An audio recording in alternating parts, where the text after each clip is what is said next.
கிருஷ்ணரின் கையில் இருக்கும் சுதர்சன சக்கரம் அவருக்கு எப்படி கிடைத்தது என்று தெரியுமா? இது வெறும் ஆயுதம் அல்ல, ஒரு மகா தியாகத்தின் பரிசு. அதன் பின்னணியில் இருக்கும் ரகசியம் இதோ. கமலாசுரன் என்ற அரக்கன் பிரபஞ்ச காலம் முடியும் வரை தனக்கு அழிவு நேரிடக்கூடாது என்று சிவபெருமானிடம் வரம் பெற்றான். அவனை அழிக்க மகாசக்தி தேவைப்பட்டது.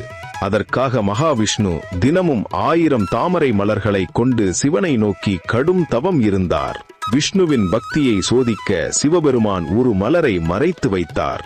1000 மலர்களில் ஒன்று குறைய தன் கண்ணையே கமலக்கண்ணாக பிடுங்கி சிவனின் பாதத்தில் வைக்க துணிந்தார் விஷ்ணு. இந்த எல்லையற்ற தியாகத்தைக் கண்டு நிகழ்ந்த சிவபெருமான் சூரியனின் பிரகாசமும் பிரபஞ்சத்தின் வேகமும் கொண்ட காலத்தை நிறுத்தவும் வேகப்படுத்தவும் பின்னோக்கி நகர்த்தக்கூடிய சுதர்சன சக்கரத்தை அவருக்கு அளித்தார். இதன் மூலம் கமலாசுரனை வீழ்த்திய விஷ்ணு